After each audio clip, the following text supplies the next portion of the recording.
الحمد لله الذي جعل الشمس والقمر بحسبان والنجم والشجر يسجدان وفضل زمانا على زمان كما فضل مكانا على مكان وإنسانا على إنسان ونشهد أن لا إله إلا الله وحده لا شريك له ونشهد أن سيدنا وسندنا ونبينا وحبيبنا ومولانا محمدا عبده ورسوله الذي أرسل إلى الناس كافة بشيرا ونذيرا وداعيا إلى الله بإذنه وسراجا منيرا أما بعد فأعوذ بالله من الشيطان الرجيم بسم الله الرحمن الرحيم قل إن كنتم تحبون الله فاتبعوني يحببكم الله ويغفر لكم ذنوبكم والله غفور رحيم قال النبي صلى الله عليه وسلم لا يؤمن أحدكم حتى أكون أحب إليه من ولده ووالده والناس أجمعين إن الله وملائكته يصلون على النبي يا أيها الذين آمنوا صلوا عليه وسلموا تسليما صلى الله على سيدنا ومولانا محمد وعلى آله وأصحابه وسلم صلى الله على سيدنا ومولانا محمد وعلى آله وأصحابه وسلم كريم السجايا جميل الشيم نبيب الورايا شفيع الأمم بلغ العلا بكماله كشف الدجى بجماله حسنت جميع خصاله صلوا عليه وآله لا إله إلا الله لا إله إلا الله لا إله إلا الله محمد رسول الله صلى الله عليه وسلم الحمد لله মহান আল্লাহ পাক রব্বুল আলামিনের দরবারে অসংখ্য শুকরিয়া জ্ঞাপন করছি, যিনি অত্যন্ত দয়া করে দিন টিভি কর্তৃক পরিচালিত আজকের সুধী সমাবেশের সম্মানিত সভাপতি এবং দিন টিভি সম্মানিত সদস্যবৃন্দ, আমার পক্ষ থেকে সর্বপ্রথম অসংখ্য ধন্যবাদ এবং মোবারকবাদ জানাচ্ছি। এরই সাথে সাথে মহান আল্লাহ পাক রব্বুল আলামিনের দরবারে অসংখ্য অগণিত শুকরিয়া জ্ঞাপন করছি যে মহান আল্লাহ পাক রব্বুল আলামিন আমার মতো নালায়েক গুনাহগার আল্লাহর দ্বীনের দাওয়াতে অংশগ্রহণ করার তৌফিক দান করেছেন। অন্তরের অন্তঃস্থল থেকে শুকর আদায় করছি আলহামদুলিল্লাহ। আমাকে বলা হয়েছে বিশ্ব নবী রাহমাতুল্লিল আলামিন সৈয়দনা মুহাম্মদুর রাসূলুল্লাহ সাল্লাল্লাহু আলাইহি ওয়াসাল্লামের জন্মের ঐতিহাসিক ঘটনা এবং বিশ্ব নবী সাল্লাল্লাহু আলাইহি ওয়াসাল্লামের দাওয়াতের সূচনা, এই বিষয়গুলিকে সামনে রেখে সংক্ষিপ্ত আকারে আলোচনা করার চেষ্টা করব। মহান আল্লাহ পাক রব্বুল আলামিন যদি আমাকে তৌফিক দান করেন, ওমা তৌফিক ইল্লা বিল্লাহ। আল্লাহ রাব্বুল আলামিন এই পৃথিবীতে 2,26,000 মতান্তরে 25,000 আম্বিয়া আলাইহিস সালাতু ওয়াস সালাম এই পৃথিবীতে প্রেরণ করেছিলেন। সেরই ধারাবাহিকতায় হযরত ঈসা আলাইহিস সালাতু ওয়াস সালামকে আল্লাহ রাব্বুল আলামিন অলৌকিক ঘটনার মাধ্যমে আল্লাহ রাব্বুল আলামিন জীবিত অবস্থায় আকাশের উপরে উঠিয়ে নিয়েছেন। ঈসা আলাইহিস সালাতু ওয়াস সালাম দুনিয়া থেকে আকাশে চলে যাওয়ার পর আমাদের নবী রাহমাতুল্লিল আলামিন সাইয়্যিদুনা মুহাম্মদুর রাসূলুল্লাহ সাল্লাল্লাহু আলাইহি ওয়াসাল্লাম পৃথিবীতে আসার এই যে মধ্যখানে লম্বা একটা ফাঁক বা ফারাক, এই ফাঁক বা ফারাকের ভিতরে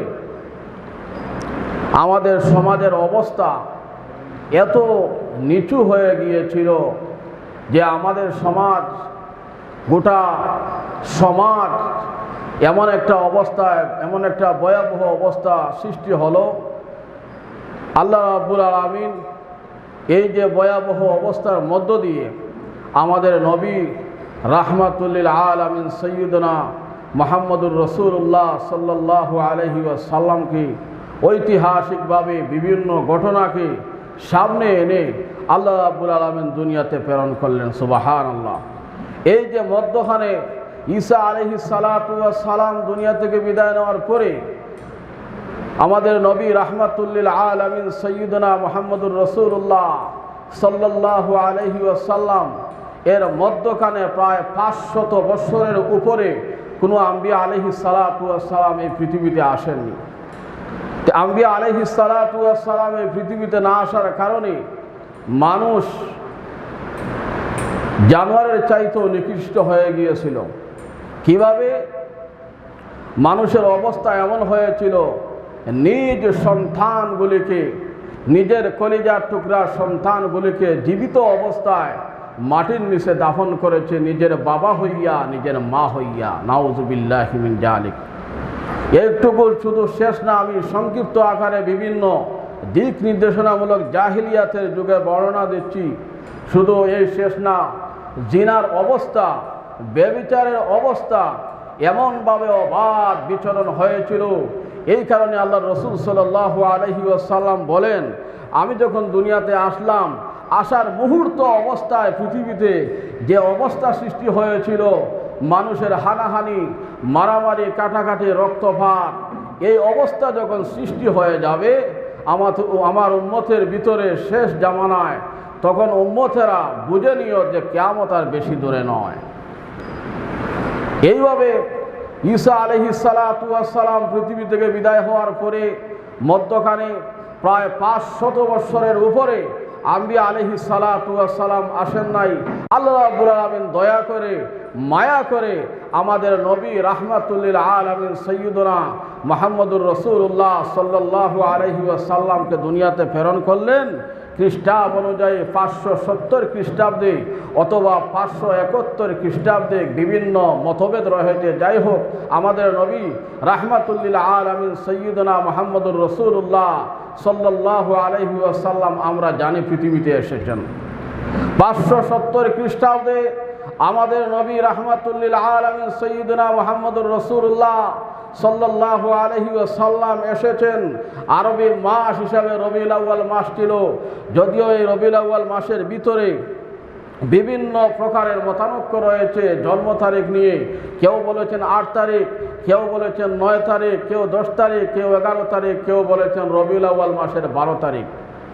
সুযোগ্য মতে জমহুর উলামায়ে কেরামগণের একমত হয়েছে। এমনকি তাফসিরে যিনি তাফসির লিখেছেন আল্লামা মুফতি শফি রহমতুল্লাহি আলাইহি, উনিও শেষ জমানার ওলি ছিলেন এবং বিখ্যাত তাফসির কারক ছিলেন। উনিও শেষ পর্যন্ত বলতেছেন যে আমাদের নবী রাহমাতুল্লিল আলামিন সাইয়্যিদুনা মুহাম্মদুর রাসূলুল্লাহ সাল্লাল্লাহু আলাইহি ওয়াসাল্লাম রবিউল আউয়াল মাসে এসেছেন।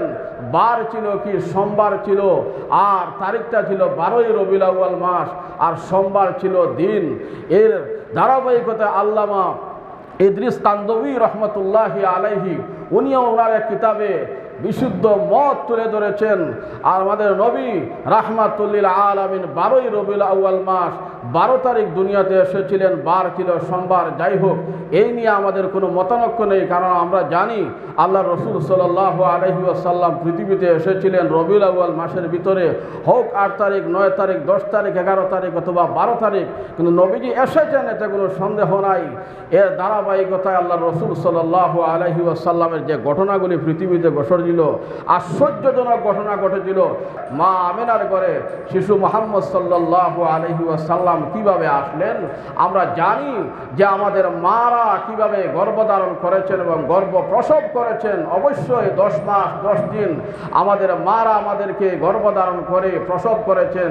সে বেদনা যন্ত্রণা প্রত্যেকটা মা কিন্তু সহ্য করেছে। মা আমিনা বলেন, আমার পেটে মা এই যে মুহাম্মদ সাল্লাল্লাহু আলাইহি ওয়াসাল্লাম আমার শিশু মুহাম্মদ যে 10 মাস 10 দিন ছিলেন, আমি 1 সেকেন্ডের জন্য আমি গর্ভ হিসাবে আমি বুঝ পাই না। সুবহানাল্লাহ।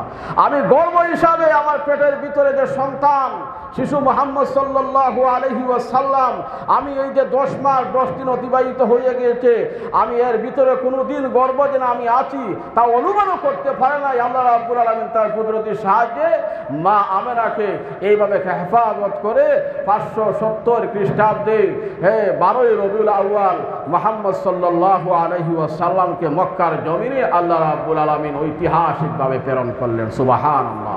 এই যে ঐতিহাসিকভাবে প্রেরণ করেছেন আল্লাহ রাসূল সাল্লাল্লাহু আলাইহি ওয়াসাল্লামকে, মা আমিনা বলেন, যখন আমার শিশু মুহাম্মদ সাল্লাল্লাহু আলাইহি ওয়াসাল্লাম দুনিয়াতে আসেন, আমি তখন পশ্চিমের দিকে এইদিকে তাকালাম, এইভাবে পূর্বের দিকে তাকালাম। যখন পশ্চিমের দিকে তাকালাম তখন আমি দেখি রোম সম্রাট পারস্যদের সমস্ত বিল্ডিংগুলো আমার চোখের সামনে ভেসে উঠেছে। আমি যখন এই পূর্বের দিক দিয়ে তাকালাম তখন দেখি রোমানদের সমস্ত যে বিল্ডিংগুলো ছিল, তাদের যা কিছু ছিল রাজকীয় সব আমার চোখের সামনে চলে এসেছে। এইভাবে মা আমিনা বলেন, আমার শিশু সন্তানের দিকে তাকালাম। শিশু সন্তানের দিকে তাকাইয়া মুহাম্মদ সাল্লাল্লাহু আলাইহি ওয়াসাল্লামের দিকে তাকাইয়া দেখি যে মুহাম্মদ সাল্লাল্লাহু আলাইহি ওয়াসাল্লাম এইভাবে হাঁটু কামড় অবস্থায় দুনিয়াতে এসেছেন। সুবহানাল্লাহ। এই অবস্থায় মা আমিনা বলেন, দুনিয়ার প্রত্যেকটা মা তার সন্তান জন্মদিন পৃথিবীতে আসে এইভাবে 2 হাতের উপরে, আমরা যা সিলেটি ভাষায় বলি যে ফাতারকুর অবস্থায়, ফাতারকুর অবস্থায়, ফাতারকুর অবস্থায় প্রত্যেকটা সন্তান দুনিয়াতে এসেছে। কিন্তু আমার সন্তান শিশু মুহাম্মদ সাল্লাল্লাহু আলাইহি ওয়াসাল্লাম অন্য অন্য মানুষের মতো জন্ম ধারণ করে না, অন্য মানুষের মতো দুনিয়াতে আসেন নাই। কারণ আমি তাকায়া দেখি আমার শিশু বাচ্চা ছেলে মুহাম্মদ সাল্লাল্লাহু আলাইহি ওয়াসাল্লাম এইভাবে জমিনে হাত বোলাইয়াছেন এবং পা মোবারক জমিনে মেরেছেন। সুবহানাল্লাহ। এইভাবে তাকায়াছেন শিশু মুহাম্মদ সাল্লাল্লাহু আলাইহি ওয়াসাল্লাম দুনিয়াতে আসার পরে আমার বাচ্চার দিকে আমি নজর করলাম। এই মুহাম্মদ সাল্লাল্লাহু আলাইহি ওয়াসাল্লাম এইভাবে তাকালেন পশ্চিমের দিকে। সুবহানাল্লাহ। আবার ওইভাবে তাকালেন পূর্বের দিকে। যখন পশ্চিমের দিকে তাকালেন এবং পূর্বের দিকে তাকালেন, তখন আমি আমেনা ভালোভাবে পরিষ্কারভাবে আমি দেখেছি। পশ্চিমের দিকে তাকালেন, আমার ছেলে শিশু মুহাম্মদ সাল্লাল্লাহু আলাইহি ওয়াসাল্লাম পশ্চিমের পৃথিবীর শেষ প্রান্ত পর্যন্ত আকাশ এবং জমিনের ভিতরে যা কিছু আল্লাহ সৃষ্টি করেছেন সবগুলি নবীর হাসির সাথে সাথে সবগুলা একসাথে হাসতেছি। সুবহানাল্লাহ। এইভাবে যখন পূর্ব দিকে তাকালেন শিশু মুহাম্মদ সাল্লাল্লাহু আলাইহি ওয়াসাল্লাম, তখন আমি তাকায়া দেখি আমার চোখ দিয়ে একবারে পৃথিবীর শেষ প্রান্ত পর্যন্ত আমি দেখতে পেরেছি।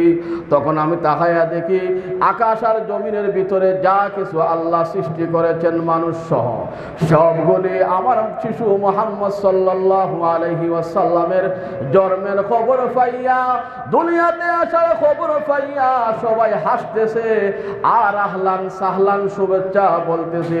তামাম পৃথিবীর আওয়াজ থেকে, তামাম পৃথিবীর বাতাস থেকে আওয়াজ আসতেছে, হে মা আমেনা, আপনার গর্ভধারণী সন্তান দুনিয়াতে এসেছে। উনি কিন্তু সাধারণ সন্তান না, উনি কোনো সাধারণ সন্তান না, সাধারণ মানুষের মতো না। আল্লাহ রাব্বুল আলামিন চিন্তা করে দেখেন, আকাশেও সাক্ষী দিতেছে এবং জমিনেও সাক্ষী দিতেছে, এই বাতাসগুলি সাক্ষী দিতেছে, এই নমণ্ডল ভূমণ্ডল যা কিছু মা আমেনার চোখের সামনে বসে উঠেছে সবগুলি বলতেছে আপনার ছেলের নাম রাখবেন মুহাম্মদ সাল্লাল্লাহু আলাইহি ওয়াসাল্লাম। মুহাম্মদ সাল্লাল্লাহু আলাইহি ওয়াসাল্লাম যেই মাত্র এই নামটা বলেছেন, এই নাম বলার সাথে সাথে আমেনা বলে আমি বুঝতে পেরেছি আমার সন্তান কোনো সাধারণ কোনো সন্তান না, আমার সন্তান কোনো সাধারণ সন্তান হতে পারে না। আল্লাহ রাব্বুল আলামিন আমার সন্তানের ভিতরে অলৌকিকভাবে নবুয়তি দান করেছেন। এই গলা বোঝার সাথে সাথে মা আমেনা খুশিতে আনন্দে আত্মহারা হয়ে গেলেন, আত্মহারা হয়ে গেলেন। এই অবস্থায় সামনের দিকে তাকায়া দেখেন হঠাৎ করে শিশু মুহাম্মদ সাল্লাল্লাহু আলাইহি ওয়াসাল্লাম অদৃশ্য হয়ে গেছেন। সুবহানাল্লাহ, অদৃশ্য হয়ে গেছেন। আল্লাহ রাব্বুল আলামিন আকাশ থেকে মুস্কি মুস্কি আসতেছেন আমিনার দিকে তাকাইয়া। আল্লাহ রাব্বুল আলামিন দেখতেছেন আমিনার মনের অবস্থা কি, আমিনার মনের অবস্থা কি। সাথে সাথে শিশু মুহাম্মদ সাল্লাল্লাহু আলাইহি ওয়াসাল্লামের মা আমিনার ভিতরে একটু দুর্বলতা চলে এসেছে। মা আমিনা কাঁদতেছেন, প্রভু গো, এত জীবনে সাধন করিয়া সারা জিন্দেগিতে একটা সন্তান পাইলাম এবং আকাশ এবং জমিন সবগুলি আমার সন্তানের সুসংবাদ দিয়েছে, আমার সন্তান হঠাৎ করে আমার চোখের সামনে থেকে অদৃশ্য হয়ে গেল, বুঝতে পারলাম না। আল্লাহ রাব্বুল আলামিন আকাশ থেকে ঘোষণা করেন, হে আমেনা, আপনার সন্তানকে কোনো জেল বুথ নিতে পারে না, দুনিয়ার কোনো প্রকারের জীব জানোয়ার আপনার সন্তানকে অদৃশ্য করার কোনো ক্ষমতা নাই। ও আমেনা, আপনি জানেন না মুহাম্মদ সাল্লাল্লাহু আলাইহি ওয়াসাল্লাম দুনিয়াতে আসার আগে, মুহাম্মদ সাল্লাল্লাহু আলাইহি ওয়াসাল্লাম দুনিয়াতে আসার আগে আসমান এবং জমিনের ভিতরে যা কিছু আমি আল্লাহ রাব্বুল আলামিন সৃষ্টি করেছি সবগুলি আমার কাছে দরখাস্ত করেছিল এইভাবে, প্রভু গো, আমরা জানি এমন একজন নবী দুনিয়াতে পাঠাইতেছেন, যেই নবীর কারণে আসমান সৃষ্টি হয়েছে, জমিন সৃষ্টি হয়েছে, কুল কায়নাত সৃষ্টি হয়েছে, ওই নবীকে আপনি দুনিয়াতে পাঠাইয়াছেন। আমরা দরখাস্ত করি এই নবী দুনিয়াতে আসার সাথে সাথে আমাদের দরখাস্ত একটু মঞ্জুর করে আমাদের কুলে উঠাইয়া দেন না। তখন আল্লাহ রাব্বুল আলামিন বলেন, হে আমেনা, আপনার চিন্তার কোনো কারণ নাই, ভয়ের কোনো কারণ নাই, আপনার সন্তান কোনো জিনবুত নিতে পারবে না, কেউ অদৃশ্য করতে পারবে না, এটা সাধারণ কোনো সন্তান না। সমস্ত আশরাফুল মাখলুকাতের প্রশ্ন, সমস্ত আশরাফুল মাখলুকাতের দরখাস্তকে আমি আল্লাহ মঞ্জুর করছি, বিদায় সমস্ত পৃথিবী শিশু মুহাম্মদ ভ্রমণ করতেছে। জুড়ে বলেন সুবহানাল্লাহ। এই যে শিশু মুহাম্মদ সাল্লাল্লাহু আলাইহি ওয়াসাল্লামের সংক্ষিপ্ত আকারে আমি যে ঘটনাগুলো তুলে ধরলাম বা এই পর্যন্ত আনলাম, শিশু মুহাম্মদ সাল্লাল্লাহু আলাইহি ওয়াসাল্লাম দুনিয়াতে আসার আগে 2 বছর আগে ওনার বাবা দুনিয়া থেকে বিদায় নিয়েছেন, ইতিম অবস্থায় দুনিয়াতে এসেছেন। দুনিয়াতে আসার পরে কিছুদিনের ভিতরে মা আমেনাও ইন্তেকাল করেছেন। আল্লাহু আকবার। এই অবস্থায় আল্লাহ রাসূল সাল্লাল্লাহু আলাইহি ওয়াসাল্লাম 2 দিক দিয়ে কোনো সাপোর্ট নেই, না বাবার সাপোর্ট না মার সাপোর্ট, সমস্ত অসহায় হয়ে গেলেন, সম্পূর্ণভাবে অসহায় হয়ে গেলেন শিশু মুহাম্মদ সাল্লাল্লাহু আলাইহি ওয়াসাল্লাম। আল্লাহ রাব্বুল আলামিন আমাদের নবীকে পরীক্ষা করতেছেন।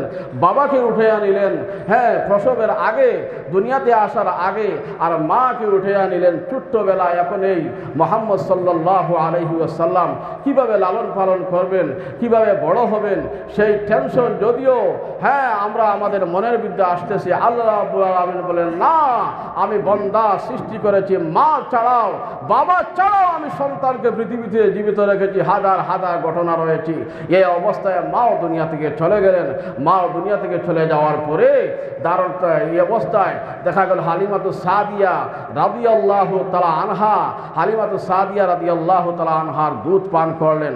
এই দুধ পান করা অবস্থায় দেখা গেল 7 বছর যখন বয়স হলো হালিমাতু সাদিয়া রাদিয়াল্লাহু তাআলা আনহার, এই যে শিশু মুহাম্মদ সাল্লাল্লাহু আলাইহি ওয়াসাল্লামের, তখন প্রত্যেক নবীগণ কিন্তু কাজে কর্মে ব্যস্ত ছিলেন। কিন্তু আমাদের সমাজে কাজে কর্ম নেই।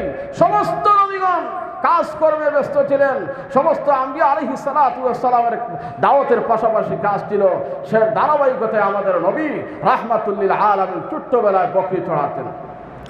যখন বকরি চড়ানো অবস্থায় আরো রাখালদের সঙ্গে শিশু মুহাম্মদ সাল্লাল্লাহু আলাইহি ওয়াসাল্লাম গেলেন। তখন সমস্ত রাখালেরা ফলো করে বিশ্ব নবী রাহমাতুল লিল আলামিন যদিও 7 বছরের ছোট্ট অবস্থায় মাঠের মধ্যে বকরি চড়াইতেছেন। এই অবস্থায় তারা দেখতে পাইতেছে শকুনের আকৃতি নিয়ে ফেরেশতারা, অসংখ্য ফেরেশতারা শিশু মুহাম্মদ সাল্লাল্লাহু আলাইহি ওয়াসাল্লামকে এইভাবে শোয়ালেন। শোয়ানোর পরে মাথার থেকে নিয়ে পা পর্যন্ত সমস্ত বডিটারে অপারেশন করলেন। সমস্ত বডিটারে এইভাবে অপারেশন করে যা কিছু আছে সবগুলো আবার ভিতরে রেখে দিয়ে ব্যান্ডেজ করে চলে গেলেন। এই দৃশ্যগুলো দেখে সমস্ত রাখালেরা অবাক লেগে গেল। ঘটনা কি? আমাদের সঙ্গী শিশু মুহাম্মদ সাল্লাল্লাহু আলাইহি ওয়াসাল্লামের এই অবস্থা হয়ে গেল। দৌড়াইয়া হালিমাতু সাদিয়া রাদিয়াল্লাহু তাআলা আনহার বাড়িতে চলে গেলেন। যেই মাত্র বাড়িতে চলে গেলেন, খবর পেয়ে হালিমাতু সাদিয়া রাদিয়াল্লাহু তাআলা আনহা সেখান থেকে বের হয়ে মাঠে আসলেন। আসার পরে শিশু মুহাম্মদ সাল্লাল্লাহু আলাইহি ওয়াসাল্লামকে জিজ্ঞাসা করেন, বাবা তোমার কি হয়েছে? তখন নবীজি বলেন, না, কোনো কিছু হয় না।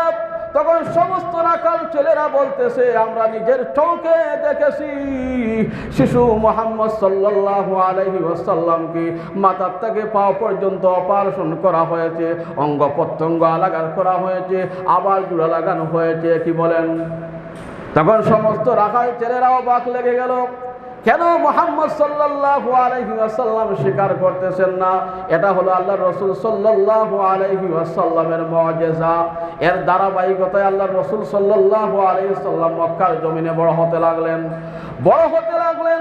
যখন বড় হতে লাগলেন তখন বাধার সম্মুখীন চলে আসলো। তখন প্রত্যেক নবীগণ কিন্তু জন্মগতভাবে নবী, এতে কোনো সন্দেহ নাই। কারণ আমাদের নবী রাহমাতুল লিল আলামিন সাইয়্যিদুনা মুহাম্মদুর রাসূলুল্লাহ সাল্লাল্লাহু আলাইহি ওয়াসাল্লাম মক্কার জমিন থেকে দাওয়াতের কাজ শুরু হয়ে গেল। যেই মাত্র দাওয়াতের কাজ শুরু হয়ে গেল, তখন মক্কাবাসীরা নিজ আত্মীয়রা সবাই সম্মিলিতভাবে বাধার সম্মুখীন নবী সাল্লাল্লাহু আলাইহি ওয়াসাল্লামের সামনে এসে বাধা সৃষ্টি করে দিল। না, মক্কার জমিনে আল্লাহর দাওয়াত দেওয়া যাবে না, লা ইলাহা ইল্লাল্লাহ মুহাম্মাদুর রাসূলুল্লাহ মক্কার জমিনে দাওয়াত দেওয়া যাবে না। সমস্ত অমুসলিমরা সবাই এক হয়ে গেল। তখন আল্লাহর রাসূল সাল্লাল্লাহু আলাইহি ওয়াসাল্লাম গোপনে গোপনে দাওয়াত দেওয়া শুরু করলেন, চুপি চুপি দাওয়াত দেওয়া শুরু করলেন। সর্বপ্রথম এইভাবে দাওয়াত দেওয়ার পরে সর্বপ্রথম যিনি ইসলাম ধর্ম গ্রহণ করেছেন খাদিজাতুল কুবরা রাদিয়াল্লাহু তাআলা আনহা, খাদিজাতুল কুবরা রাদিয়াল্লাহু তাআলা আনহা ইসলাম ধর্ম গ্রহণ করেছেন 1 নম্বরে। 2 নম্বরে হযরত আলী রাদিয়াল্লাহু তাআলা আনহু ইসলাম ধর্ম গ্রহণ করেছেন। ওনার বয়স ছিল 10 বছর। ছোট্ট বয়সে আলী রাদিয়াল্লাহু তাআলা আনহু ইসলাম ধর্ম গ্রহণ করেছেন 2 নম্বরে। 3 নম্বরে হযরত আবু বকর সিদ্দিক রাদিয়াল্লাহু তাআলা আনহু ইসলাম ধর্ম গ্রহণ করেছেন। এর ভিতরে 3টি বছর অতিবাহিত হয়ে গিয়েছে। নবীজি প্রচারভাবে ডালাওভাবে সম্মুখে দাওয়াত দিতে পারতেছেন না, বিভিন্ন জায়গা থেকে বাধার সম্মুখীন হয়েছেন। তখন এই অবস্থায় চুপি চুপি আল্লাহ রাসূল সাল্লাল্লাহু আলাইহি ওয়াসাল্লাম মক্কার জমিনে দাওয়াত দেওয়া শুরু করলেন। মা হারা চাচাও চলে গেছেন, দাদাও চলে গেছেন, সম্পূর্ণভাবে সর্বহারা হয়ে গেছেন। আল্লাহ রাসূল সাল্লাল্লাহু আলাইহি ওয়াসাল্লাম আত্মীয়দের কাছ থেকে আর কোনো সহযোগিতা পাচ্ছেন না। এইভাবে দাওয়াতের কাজ যখন অব্যাহত, তখন আল্লাহ রাব্বুল আলামিন বললেন, হে নবী, আপনি হিজরত করতে হবে, আপনি মক্কার জমিন থেকে মদিনায় যেতে হবে। তখন আমাদের নবী রাহমাতুল লিল আলামিন মক্কাতুল মুকাররমা থেকে মদিনাতুল মুনাওয়ারার উদ্দেশ্যে মক্কা ছেড়ে চলে যান। আর মক্কার এই ঘরের দিকে তাকায়া মক্কাকে বলেন যে, মক্কা, আমি এতদিন তোমার মহব্বতে, তোমার মায়ায় আমার জন্মস্থান ত্যাগ করতেছি একমাত্র দিনের জন্য, ইসলামের জন্য। না হয় আমি মুহাম্মদ এই মক্কা থেকে যাওয়ার নয়, একমাত্র আল্লাহর দ্বীনকে প্রতিষ্ঠিত করার জন্য আমি এই মুহূর্তে হিজরতে চলে যাইতেছি। 500 বছরের রাস্তা, এই যে এই মক্কা থেকে মদিনা পর্যন্ত এই রাস্তাগুলা গাড়ি ছিল না, কোনো কিছুই ছিল না, মরুভূমির জাহাজ, এই উট এক পাহাড় থেকে অপর পাহাড়ে চলে যায়, উটই ছিল না। মুহাম্মদ সাল্লাল্লাহু আলাইহি ওয়াসাল্লাম এইভাবে শুরু করলেন দাওয়াতের কাজ। দাওয়াতের কাজ শুরু করার পরে তখন মক্কাকে সম্বোধন করে বলতেছেন, আমি মক্কা, তুমি তাকো, ইনশাআল্লাহ আল্লাহ রাব্বুল আলামিন যেদিনকে বিজয়ী বেশে মদিনার থেকে আমাকে মক্কাতে প্রবেশ করাবেন, সেদিন আমি মক্কাতে আসব। এখন দ্বীনের দাওয়াত দেওয়ার জন্য আমি মক্কা ছেড়ে মদিনায় চলে যাইতেছি। এদিকে হযরত আবু বকর সিদ্দিক রাদিয়াল্লাহু তাআলা আনহু সঙ্গে কিছু জায়গা যাওয়ার পরে আবু বকর সিদ্দিক রাদিয়াল্লাহু তাআলা আনহু এবং মুহাম্মদ সাল্লাল্লাহু আলাইহি ওয়াসাল্লামকে সাথে নিয়ে গারে সুরের ভিতরে 3 দিন অবস্থান করেছেন। সে জায়গায়ও অমুসলিমরা আল্লাহ রাসূল সাল্লাল্লাহু আলাইহি ওয়াসাল্লামকে কষ্ট দিয়েছে, এমনভাবে কষ্ট দিয়েছে সেখানে 3 দিন রাত্রি যাপন করতে হয়েছে। সেখান থেকে আল্লাহ রাসূল সাল্লাল্লাহু আলাইহি ওয়াসাল্লাম দাওয়াতের কাজকে চালিয়ে মদিনাতুল মুনাওয়ারার ভিতরে প্রবেশ করলেন। যেই মাত্র মদিনাতুল মুনাওয়ারার ভিতরে প্রবেশ করলেন, মদিনাতুল মুনাওয়ারার লম্বা ঘটনা, মদিনাতুল মুনাওয়ারার ভিতরে সেই সময়ে রোগ ছিল, সেই মহামারী আকার ধারণ করেছে। যেই মাত্র মদিনাতুল মুনাওয়ারার ভিতরে প্রবেশ করলেন, তখন ছোট্ট ছোট্ট বাচ্চারা আল্লাহ রাসূল সাল্লাল্লাহু আলাইহি ওয়াসাল্লামের শানের মধ্যে বলতেছে, তোরা আল বদরু আলাইনা মিন সনিয়াতিল উদাই ওয়াজাবা শুকরু আলাইনা মা দালিল্লাহি দাই। এইভাবে ছোট্ট ছোট্ট শিশুরা আল্লাহ রাসূল সাল্লাল্লাহু আলাইহি ওয়াসাল্লামকে চিনে ফেলেছে এবং সুস্বাগতম দিয়ে মদিনাতুল মুনাওয়ারা পর্যন্ত চলে গিয়েছে। আল্লাহ রাব্বুল আলামিন আমার এই সংক্ষিপ্ত আলোচনাকে কবুল আর মঞ্জুর করেন। এর উসিলায় যেন আমাদের সমস্ত মুর্দেগানের কবরকে জান্নাতুল ফেরদাউস হিসাবে কবুল আর মঞ্জুর করেন। দিন টিভির সম্মানিত সকল সদস্য বৃন্দদেরকে আমার পক্ষ থেকে অসংখ্য ধন্যবাদ, মোবারকবাদ জানাচ্ছি। আসসালামু আলাইকুম ওয়া রাহমাতুল্লাহি ওয়া বারাকাতুহু।